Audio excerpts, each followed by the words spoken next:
وَلَقَدْ يَسَّرْنَا الْقُرْآنَ لِلذِّكْرِ فَهَلْ مِن مُدَّكِرٍ۔ کیا قوم بنی اسرائیل تمام قوموں میں سب سے افضل ہے؟ جب اللہ کا یہ فرمان ہے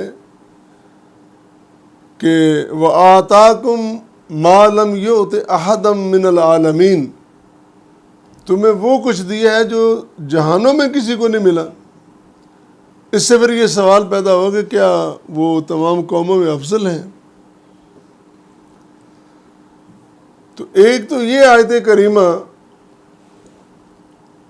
کہ مَا لَمْ يُؤْتِ أَحَدًا مِّنَ الْعَالَمِينَ، تمام جہانوں میں کسی کو نہیں ملا۔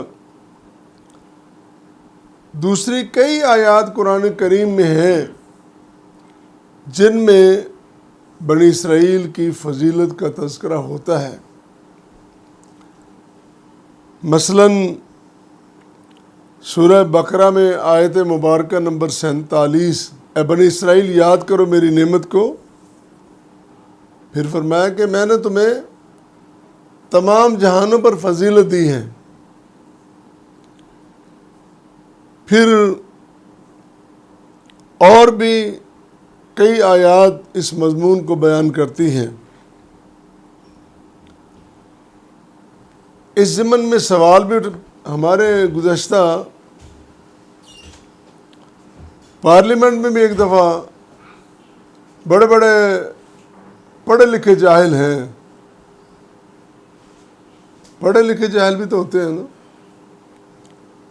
انہوں نے یہ سوال اٹھایا کہ جب اللہ کریم قرآن میں بیان کر رہے ہیں کہ یہ قوم بڑی فضیلت والی ہے تو تم کیوں نہیں مانتے؟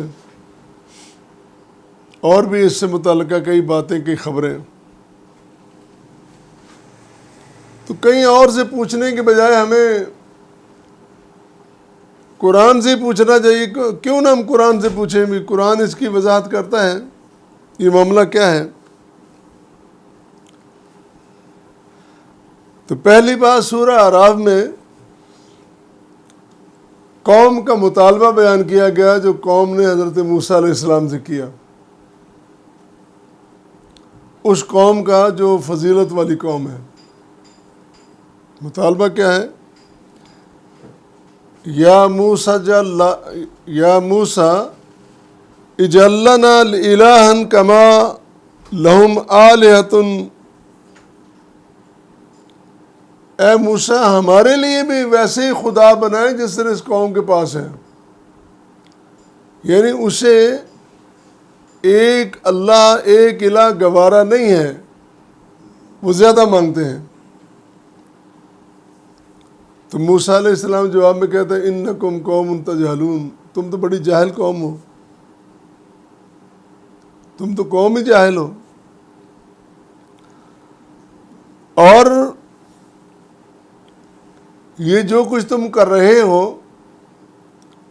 ان ہؤلاء متبر ما هم فیہ وباطل ما كانوا یعملون، جس شغل میں تم پڑے ہوئے ہو، یہ جو تم باتیں کر رہے ہو جہالت کی، یہ تو سب کچھ باطل ہے، یہ تمہیں بات کرنی بنتی ہی نہیں ہے، ایسی باتیں کر رہے ہو۔ تو یہ موسیٰ اور قوم کا جو آپس میں تکرار ہے یہی بتا رہا ہے کہ فضیلت کتنی بنتی ہے ان کی۔ لیکن اس سے آگے جب بڑھیں، قرآن کریم کا جب واضح بیان آ جاتا ہے، پچھلی قوموں کے جتنے بھی حالات واقعات ہیں وہ اسرائیلی روایات سے ہمیں پتہ چلتا ہے یہ ہے یہ ہے یہ ہے۔ مستند اور سکہ بند اگر جو روایت ہے وہ آخر میں وہ قرآن کریم ہے، اور نبی کریم صادق و امین کی لسان صدق سے جو ہمیں پتہ چلتا ہے وہی اصل چیز، وہی اصل بات ہے۔ وہ کیا ہے؟ وہ یہی ہے کہ کہ آخری امت کو جو اعزاز ملا ہے، آخری امت امت مسلمہ، نبی خاتم کی جو آخری امت ہے اس کو جو اعزاز ملتا ہے وہ یہ ہے، وَكَذَلِكَ جَعَلْنَاكُمْ أُمَّةً وَسَطًا لِتَكُونُوا شُهَدَاءَ عَلَى النَّاسِ، ہم نے تمہیں اعلیٰ درجہ کی امت بنایا ہے،